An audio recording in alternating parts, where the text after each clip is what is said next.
आपका इस online platform पर। मैं गोपाल प्रजापति। अपन बात कर रहे थे जनरल साइंस में अंतःस्रावी ग्रंथियों की। दोस्तों अंतःस्रावी ग्रंथियाँ, इससे पहले हम ग्रंथियों की सामान्य परिचय किया वीडियो था। तो सामान्य परिचय में अपन बताया था ग्रंथियाँ किसे कहते हैं दोस्तों। तो ग्रंथियाँ बहुत सारी कोशिकाएं होती है, कोशिकाओं का समूह होता है। वो समूह जो तरल पदार्थ का स्त्रावण करे उसे ग्रंथियाँ करें। ग्रंथियाँ 3 प्रकार की होती थी दोस्तों। कौन कौन सी? तो सबसे पहले अंतःस्रावी ग्रंथियाँ, मिश्रित ग्रंथि और बहिःस्रावी ग्रंथि। हम अंतःस्रावी ग्रंथि की बात करें दोस्तों, अंतःस्रावी ग्रंथियाँ वह ग्रंथियाँ होती हैं जो हार्मोन का सिक्रेशन करती हैं, यानी हार्मोन का स्त्रावण करती हैं। और इसके अलावा इसमें नलिका विहीन ग्रंथियाँ होती है, इसमें नलिका नहीं होती है। यह अपने स्त्रावण को ब्लड के माध्यम से लक्षित अंग तक पहुँचाई जाती है। बात करते हैं हम सबसे पहली ग्रंथि कौन सी? तो सबसे पहली ग्रंथि पीयूष ग्रंथि की बात करते हैं दोस्तों। किसकी? पीयूष ग्रंथि की।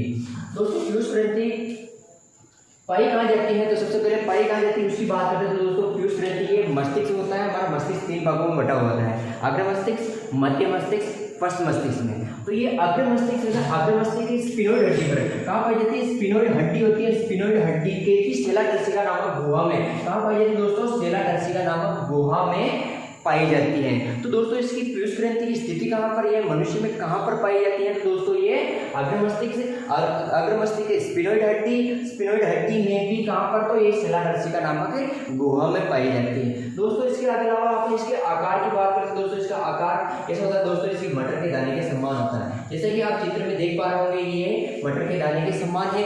तो बिल्कुल मटर के दाने के समान है। दोस्तों आपको एक बात और बता देता हूँ मैं कि ये आकृति इसकी बिल्कुल मटर के दाने के समान होती है। इसके वजन की बात करें तो वजन भी 0.3 से 0.4 ग्राम होता है दोस्तों। इसके अलावा इसकी आकृति मटर के दाने के समान होती है और इतनी छोटी होने के बावजूद भी हमारे शरीर में इसकी बहुत बड़ी भूमिका है दोस्तों। जैसे कि हमारे दैनिक जीवन में इसकी घटनाएं घटित होती है, लेकिन हमारे को ये पता नहीं। इसके जब हार्मोन अपन पढ़ेंगे तो हार्मोन से पता लगेगा कि इनके कितने बड़े बड़े काम हैं। जबकि इसकी आकृति बिल्कुल हमारे मटर के दाने के समान होती है। इसका वजन बिल्कुल 0.3 से 0.4 ग्राम होता है। इसके अलावा दोस्तों इसको एक और नाम से भी जानते हैं। किस नाम से जानते हैं? मास्टर ग्रंथि। दोस्तों मास्टर ग्रंथि क्यों कहते हैं? क्योंकि ये ग्रंथि मास्टर ग्रंथि है इसलिए कि ये अन्य सभी अंतःस्रावी ग्रंथियों पर ये नियंत्रण करती है। सभी को कंट्रोल कौन करती थी? ये पीयूष ग्रंथि करती है। और पीयूष ग्रंथि कंट्रोल करने के कारण इसे किस नाम से जाना जाता है दोस्तों? तो ये मास्टर ग्रंथि के नाम से जाना जाता है। दोस्तों 3 बातें बताई थी मैंने। एक तो मस्तिष्क के अग्र स्पिनोइड हड्डी के में भी कौन से सेल टर्सिका नामक गुहा में ये पाई जाती है। इसके अलावा दोस्तों इसकी मटर के दाने के समान इसकी आकृति होती है। इसके अलावा इसका वजन 0.3 से 0.4 ग्राम के मध्य होता है। इसके अलावा इसको मास्टर ग्रंथि के नाम से भी जाना जाता है दोस्तों। मास्टर ग्रंथि क्यों कहा जाता है दोस्तों इसे? क्योंकि अन्य सभी अंतःस्रावी ग्रंथियों पर कंट्रोल करने के कारण इसे मास्टर ग्रंथि के नाम से भी जाना जाता है। और इसकी जब आकृति देखते हैं दोस्तों तो आकृति जैसे बनी बिल्कुल मटर के दाने के समान होती है। और इसको 2 भागों में डिवाइड किया जाता है। कौन कौन से 2 भाग? तो एडिनोहाइपोफाइसिस दोस्तों और एक दूसरा भाग न्यूरोहाइपोफाइसिस। कौन सा भाग दोस्तों? एडिनोहाइपोफाइसिस और न्यूरोहाइपोफाइसिस। 2 भाग होते हैं। अग्र भाग को एडिनोहाइपोफाइसिस कहते हैं, जबकि फर्स्ट भाग को न्यूरोहाइपोफाइसिस कहते हैं। इसके अलावा दोस्तों इसके कौन कौन से हार्मोन स्रावित होते हैं, इसकी बात अपन यहाँ करेंगे। तो हार्मोन दोस्तों एडिनोहाइपोफाइसिस से अलग अलग हार्मोन स्रावित होंगे, जबकि न्यूरोहाइपोफाइसिस से अलग अलग हार्मोन स्रावित होते हैं। इसको हम दोस्तों एक बहुत अच्छी ट्रिक से पढ़ते हैं। ट्रिक से याद करोगे तो आपको भी याद हो जाएंगे। दोस्तों हम ट्रिक देखते हैं हार्मोन की। तो आप देखोगा GLAT यानी गलत FNP, GLAT-FNP। तो ये सारे हार्मोन जो है एडिनोहाइपोफाइसिस यानी 7 हार्मोन तो एडिनोहाइपोफाइसिस से निकल रहे हैं। इसके अलावा OA याद रहना, आपको याद करना है कि न्यूरोहाइपोफाइसिस से OA हार्मोन यानी कि कितने हार्मोन के टोटल और 9 हार्मोन हो गए, जिसमें से 7 हार्मोन तो एडिनोहाइपोफाइसिस से निकल रहे हैं और 2 हार्मोन न्यूरोहाइपोफाइसिस से निकल रहे हैं। इससे जी से यानी GLAT गलत FMOA, ये क्या याद रखनी? गलत FMPOA याद रखना है। इसमें OA न्यूरोहाइपोफाइसिस के, बाकी सारे हार्मोन एडिनोहाइपोफाइसिस से स्रावित होते हैं। बात करते हैं जी से कौन सा हार्मोन बनेगा। तो दोस्तों जी से ग्रोथ हार्मोन बोले तो वृद्धि हार्मोन, हिंदी में वृद्धि हार्मोन बोलते हैं। ग्रोथ हार्मोन, वृद्धि हार्मोन। इसको एक और नाम से भी जाना जाता है STH हार्मोन। ST यानी सोमेटोट्रोपिक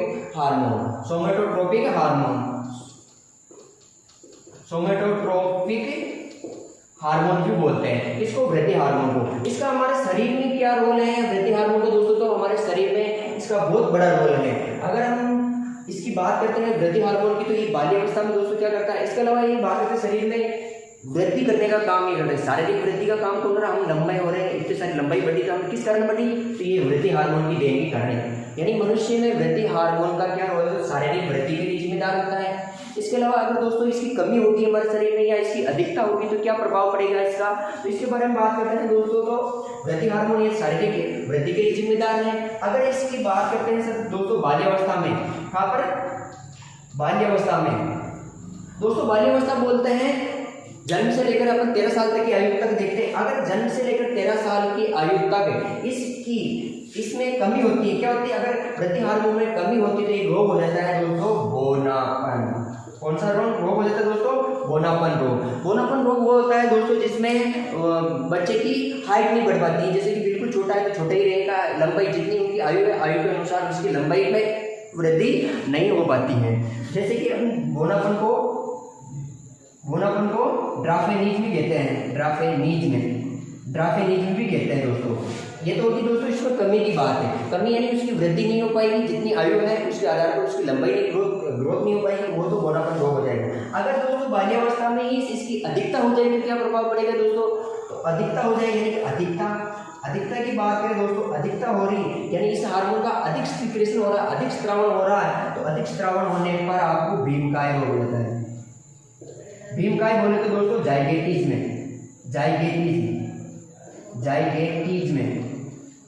दोस्तों भीमकाय शरीर में किसी अंग विशेष की वृद्धि अधिकतम हो जाती है। जैसे चेहरा पूर्व आकृति का दिखाई देता है, बदसूरत चेहरा दिखाई देने लग जाता है, उसे हम जाइगेटिज्म भी कहते हैं। यानी शरीर का भीमकाय हो जाना कौन सा? अधिकता के कारण। ये अगर अधिकतम से स्त्रावित होता है, ये सब बाल्यावस्था की बात करें दोस्तों। तो बाल्यावस्था में कमी हो रही तो बोनापन और अधिकता होती है भीमकाय बोले तो बदसूरत चेहरा लगने किसी अंग विशेष की वृद्धि अधिकतम हो जाती है दोस्तों। इसके अलावा इसकी वयस्कावस्था में बात करें तो वयस्कावस्था यानी ये तो बाल्यावस्था की होगी, तो बात ये वयस्कावस्था की बात करें तो वयस्कावस्था में क्या होता है दोस्तों?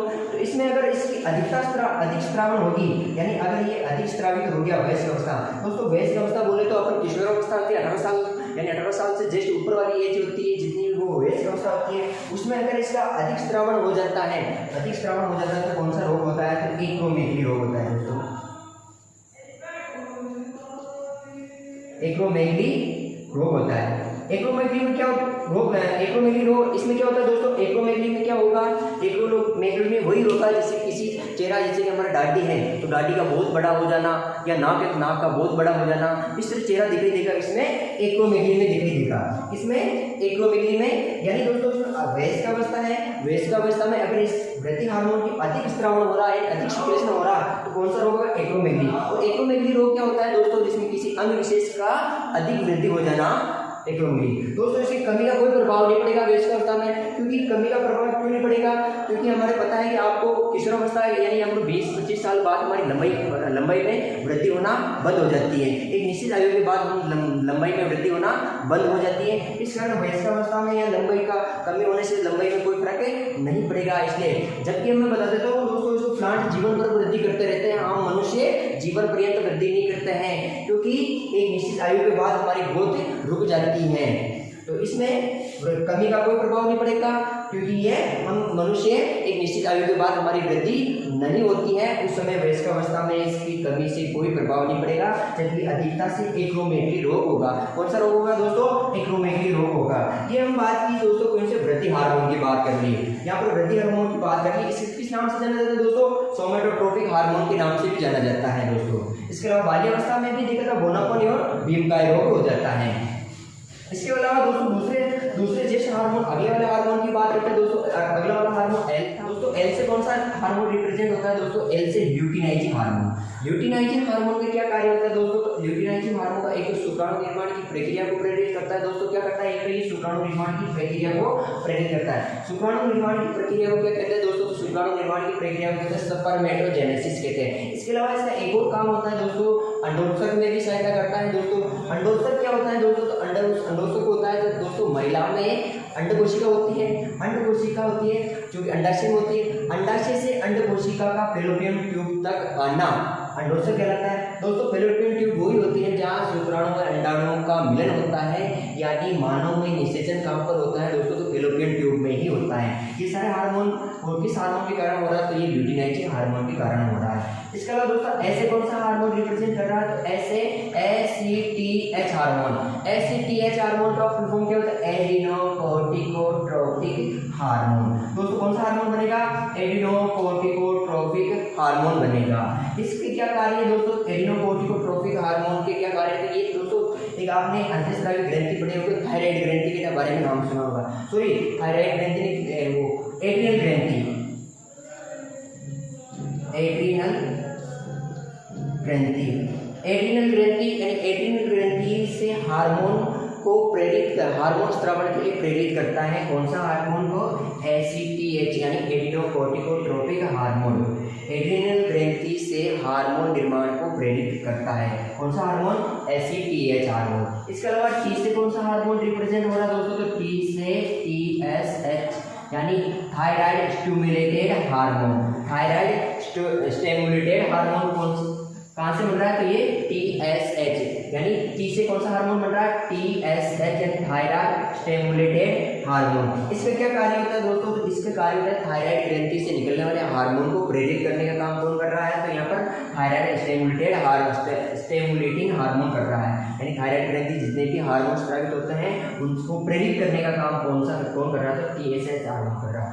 इसके अलावा दोस्तों F से कौन सा हार्मोन रिप्रेजेंट हो रहा है, तो F से फॉलिकल स्टिमुलेटेड हार्मोन यानी FSH हार्मोन यानी follicle stimulating hormone, follicle stimulating hormone. इसके क्या कार्य है दोस्तों, इसके क्या कार्य है, तो दोस्तों इसके कार्य होता है दोस्तों ये अंडाणु निर्माण की प्रक्रिया को प्रेरित करता है। अंडाणु निर्माण की प्रक्रिया को ये प्रेरित करता है दोस्तों, क्या करता है दोस्तों, अंडाणु निर्माण की प्रक्रिया को ये प्रेरित करता है। इसके अलावा P से कौन सा हार्मोन बनेगा दोस्तों, P से प्रोलैक्टिन हार्मोन। प्रोलैक्टिन हार्मोन को दूध हार्मोन भी बोलते हैं दोस्तों, दूध हार्मोन यानी इसे मिल्क हार्मोन भी बोलते हैं दोस्तों, क्या बोलते हैं इसको, मिल्क हार्मोन या प्रोलैक्टिन हार्मोन, दूध हार्मोन या मिल्क हार्मोन भी बोलते हैं दोस्तों। इससे क्या कार्य है, तो प्रोलैक्टिन के कार्य होता है महिलाओं में क्या होता है दोस्तों, स्तन ग्रंथियां होती है, स्तन ग्रंथियों में दूध निर्माण की प्रक्रिया को प्रेरित कौन कर रहा है, तो ये प्रोलैक्टिन हार्मोन कर रहा है दोस्तों। क्या कर रहा है प्रोलैक्टिन हार्मोन, महिलाओं में दूध निर्माण की प्रक्रिया को प्रेरित करने का काम कौन कर रहा है, तो प्रोलैक्टिन हार्मोन कर रहे हैं। ये सारे हार्मोन किसके थे, तो ये पीयूष ग्रंथि का अग्रभाग था। अग्रभाग कौन सा था, तो एडिनोहाइपोफाइसिस वाले भाग का थे। कौन सा हार्मोन थे, एडिनोहाइपोफाइसिस के भाग के थे। बात करते हैं हम इसके न्यूरोहाइपोफाइसिस, फर्स्ट भाग है न्यूरोहाइपोफाइसिस। न्यूरोहाइपोफाइसिस के कौन कौन से हार्मोन, तो दो हार्मोन बताए थे मैंने ऐसे कि एक तो O से रिप्रेजेंट करेंगे उसको, एक A से था। O से कौन सा हार्मोन बनेगा दोस्तों, O से ऑक्सीटोसिन, पीटोसिन, इससे लव हार्मोन, बर्थ हार्मोन। इसके अलावा प्रसवपीड़ा हार्मोन भी बोलते हैं किसको दोस्तों, तो ऑक्सीटोसिन, पीटोसिन हार्मोन को। ऑक्सीटोसिन ऐसे क्या कार्य है, तो इसको ऑक्सीटोसिन, पीटोसिन या लव हार्मोन या बर्थ हार्मोन, इसके अलावा प्रसवपीड़ा हार्मोन भी बोल रहे हैं। तो दोस्तों आपको बताते हैं ये महिलाओं में होता है। महिलाओं में क्या होता है दोस्तों, गर्भवती महिलाएं होती है, गर्भवती महिलाओं में एक तो गर्भाशय और योनि में अनैच्छिक संकुचन पैदा करता है दोस्तों, क्या करता है, अनैच्छिक संकुचन पैदा करता है, जिससे उनका गर्भाशय और योनि का आकार बड़ा हो जाता है तथा प्रसव होने में आसानी होती है। इसके अलावा प्रसव पीड़ा उत्पन्न करता है, प्रसव पीड़ा उत्पन्न करने के कारण से प्रसव पीड़ा हार्मोन भी कहते हैं। दोस्तों दो काम होंगे इसमें, गर्भवती महिलाओं में होता है ये तो गर्भाशय में योनि की आकृति में बदलाव करता है। इसके अलावा प्रसव पीड़ा का काम कौन कर रहा है, तो ऑक्सीटोसिन, पीटोसिन। इसके अलावा ये जैसे प्रसव होने के तुरंत बाद दुग्ध स्रावण का कार्य भी कौन कर रहा है दोस्तों, तो ऑक्सीटोसिन कर रहा है। इसके अलावा दोस्तों बहुत सारे ऐसे दोस्त देश है, विकसित देश है, जैसे अमेरिका ले लो आप, यूरोप, इसमें क्या होता है दोस्तों, गाय और भैंसों के क्या होता है, मादा गाय और भैंसों के वहाँ पर ऑक्सीटोसिन और पीटोसिन, इसके अलावा प्रोलैक्टिन दोनों के इंजेक्शन लगाए जाते हैं, जिससे क्या होता है दोस्तों, उन गाय और भैंसों में दूध उत्पादन की क्षमता वृद्धि हो जाती है। तो ये प्रोलैक्टिन प्लस ऑक्सीटोसिन के इंजेक्शन लगाए जाते हैं। इसके अलावा दोस्तों हम बात कर रहे हैं एक ऐसे कौन सा हार्मोन बनेगा, तो ऐसे बनेगा दोस्तों ADH यानी एंटी डायूरेटिक हार्मोन बनेगा। कौन सा बनेगा, एंटी डायूरेटिक हार्मोन बनेगा। इसका क्या कार्य है एंटी डायूरेटिक हार्मोन का दोस्तों, तो एंटी डायूरेटिक हार्मोन का हमारे शरीर में बहुत बड़ा कार्य है इसका, क्योंकि इसे कार्य के हमारे जल और खनिज लवण का संतुलन कौन हार्मोन बन रहा है, तो ये कर रहा है दोस्तों। इसके क्या कार्य है दोस्तों, तो ADH के हार्मोन क्या, इसके अलावा इसको एंटी हार्मोन यानी इसके कार्य जल व खनिज लवणों के संतुलन का कार्य कर रहा है। इसके अलावा इसे वेसोप्रेसिन हार्मोन के नाम से भी जाना जाता है। किस नाम से जाना जाता है? इसको वेसोप्रेसिन हार्मोन के नाम से भी जाना जाता है। इसके अलावा दोस्तों बहुत सारे ऐसा, अगर आप चाय कॉफियाँ बहुत अधिक मात्रा में एल्कोहल का सेवन कर रहे हैं तो दोस्तों इस हार्मोन की कमी हो जाएगी।